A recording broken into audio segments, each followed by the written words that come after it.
जहानाबाद नगर थाना क्षेत्र अंतर्गत राजा बाजार स्थित पटेल नगर में चोरी की एक बड़ी घटना सामने आई है।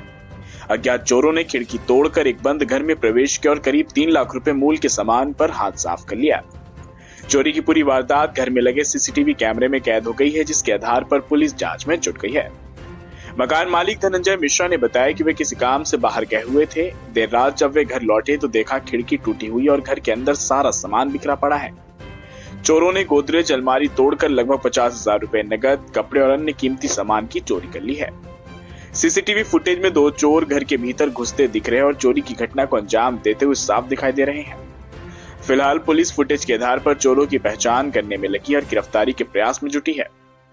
इधर पीड़ित ने नगर थाने में लिखित आवेदन भी दिया है और धनंजय मिश्रा ने ये बताया कि करीब 6 महीने पहले भी उनके घर में चोरी हुई थी, जिसकी शिकायत थाने में दर्ज कराई गई थी, लेकिन उस समय चोर पकड़े नहीं जा सके थे। अब दूसरी बार चोरी होने से परिवार के साथ साथ आसपास के लोग भी दहशत में हैं। हम दूसरी खबर की तरफ रुख करते हैं, जहां की बिहार सरकार के मंत्री प्रमोद कुमार चंद्रवंशी एक निजी कार्यक्रम के तहत जहानाबाद पहुंचे। उनके आगमन पर भाजपा कार्यकर्ताओं और स्थानीय नेताओं ने गर्मजोशी से उनका स्वागत किया। इस दौरान मंत्री ने एक निजी पुस्तकालय और एक निजी क्लिनिक का उद्घाटन किया। कार्यक्रम को संबोधित करते हुए प्रमोद चंद्रवंशी ने कहा कि बिहार में डबल इंजन की सरकार जनता के हित में लगातार कार्य कर रही है।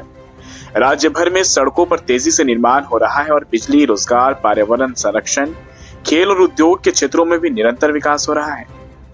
उन्होंने कहा कि सरकार की योजनाओं का सीधा लाभ आम लोगों तक पहुंच रहा है। इस अवसर पर उन्होंने पटना के बांकीपुर क्षेत्र से विधायक नितिन नवीन को भाजपा का राष्ट्रीय कार्यकारी अध्यक्ष बनाए जाने पर बधाई दी। मंत्री ने कहा कि भाजपा ही ऐसी पार्टी है जहां एक सामान्य कार्यकर्ता भी अनुशासन और मेहनत के बल पर बड़े पद तक पहुंच सकता है। नितिन नवीन को मिली ये जिम्मेदारी बिहार के लिए गर्व की बात है और इससे राज्य को राष्ट्रीय स्तर पर लाभ मिलेगा। हम अगली खबर की तरफ आपको लिए चलते हैं, जहां की जहानाबाद के काको भिलावर थाना क्षेत्र के गवलबीघा गांव में एक युवक का शव घर के बाहर संदिग्ध अवस्था में मिलने से इलाके में सनसनी फैल गई है। मृतक की पहचान काको थाना क्षेत्र के पिराली चक निवासी नीतीश कुमार के रूप में हुई। घटना के बाद से गांव में मातम का माहौल है और तरह तरह की चर्चाएं हो रही हैं। प्राप्त जानकारी के अनुसार नीतीश कुमार का विवाह गवलबीघा गांव में अपने फुआ के यहाँ रहने वाली एक युवती से हुआ। संतान नहीं होने के कारण युवती बचपन से ही अपने फुआ के घर वारिस के रूप में रह रही थी। शादी के बाद नीतीश कुमार भी अपनी पत्नी के साथ उसी गांव में रहने लगा। ग्रामीणों का कहना है कि रविवार की रात पति पत्नी के बीच किसी बात को लेकर विवाद हुआ था। वहीं दूसरी ओर मृतक के भाई और अन्य परिजनों ने इस घटना को संदिग्ध बताते हुए संपत्ति विवाद में हत्या किए जाने की आशंका जताई है।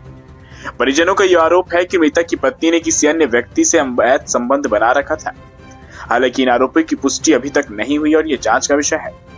इधर घटना की सूचना मिलते ही पुलिस मौके पर पहुंचे, शव को कब्जे में लेकर पोस्टमार्टम के लिए सदर अस्पताल भेजा।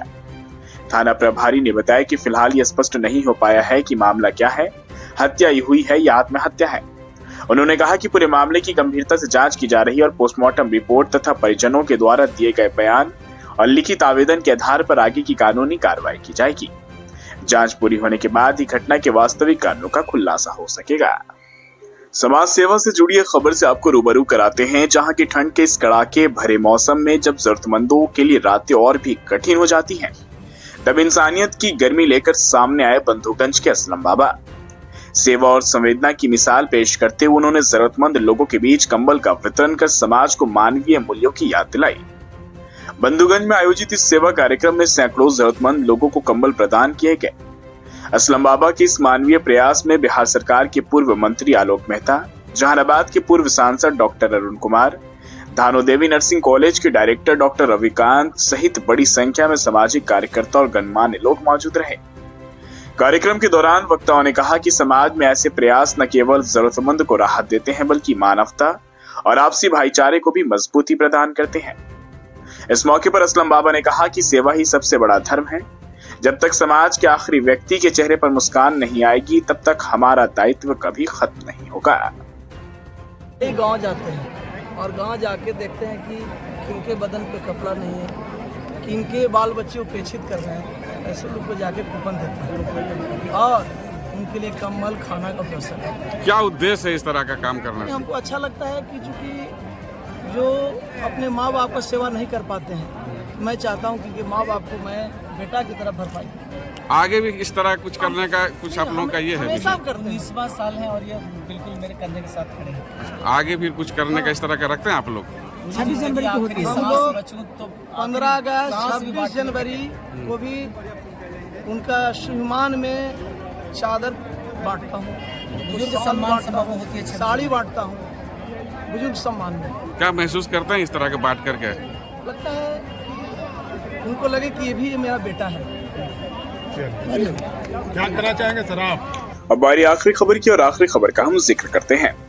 जहानाबाद के मलिया मोड़ स्थित डिजायर पब्लिक स्कूल का विधिवत शुभारंभ किया गया। विद्यालय का उद्घाटन पूर्व सांसद डॉक्टर जगदीश शर्मा एवं वर्तमान राजद विधायक राहुल कुमार के द्वारा संयुक्त रूप से किया गया। उद्घाटन समारोह में क्षेत्र के कई प्रतिष्ठित शिक्षण संस्थानों के संस्थापक एवं प्रचारकगण उपस्थित रहे। कार्यक्रम में उपस्थित अतिथियों एवं शिक्षाविदों का स्वागत एवं धन्यवाद ज्ञापन विद्यालय के निदेशक कौशलेंद्र कुमार ने किया। उन्होंने बताया कि डिजायर पब्लिक स्कूल की तीसरी शाखा है। इससे पूर्व इसकी शाखाएं डिजायर पब्लिक स्कूल पटना और the desire public school Sonwa में सफलतापूर्वक संचालित हो रही हैं। ये विद्यालय सीबीएसई से 12वीं तक मान्यता प्राप्त है। वही उद्घाटन के अवसर पर निदेशक कौशलेंद्र कुमार ने कहा कि विद्यालय बच्चों के सर्वांगीण विकास, शैक्षणिक उत्कृष्टता के साथ साथ संस्कार, अनुशासन और व्यक्तित्व निर्माण के प्रति पूरी तरह से प्रतिबद्ध है।